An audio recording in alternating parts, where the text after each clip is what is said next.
Pero this is your biggest movie. Yes, po. So may plano pa po ba after this? Anong plano? Well, if I can recoup my investment, I'd like to do a second one.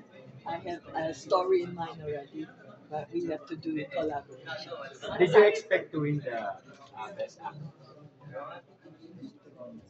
I'm a bit teary-eyed now because for a while I even thought of canceling the project because when my husband was sick and we were doing his principal photography, I almost gave up.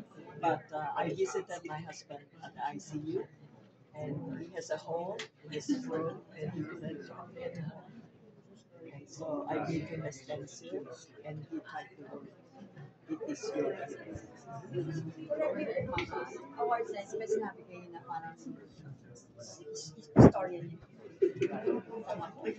It's an autobiographical story, but it's also a tapestry of the story of the director, of the writer, and me as a storyteller. So alin part po dun yung totoo? Four years. For Art years. Pero may dimension po talaga. No, I don't have dimension yet. Kaya nga po nanulat yung sa Nagsuswang po talaga. I saw my cousin just a while ago, and his mom had dementia.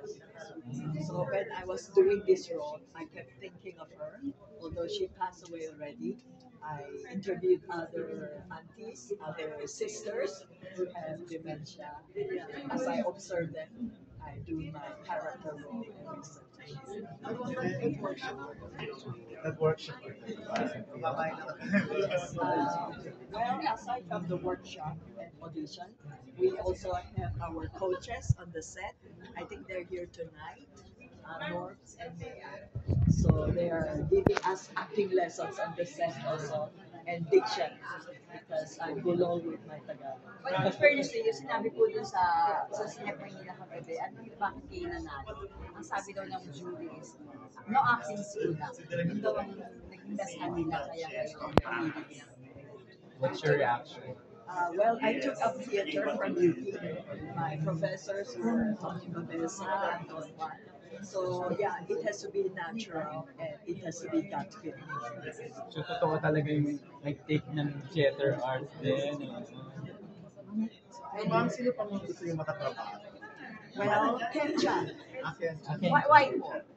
because he's a very good actor, very natural at ang guwapo.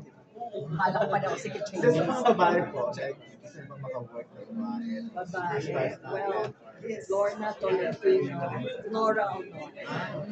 Bakit pati siya? Because her spirit her soul. How about Kim Chuma? Yes, I worked with him in my video. That's how I started my TV career. The mother of Richard. So Lola. How is it working with Kim Chuma? Well, she's very kind and so willing to learn Chinese because we have to teach her how to speak Chinese. And walang airy. Bakit hindi po naman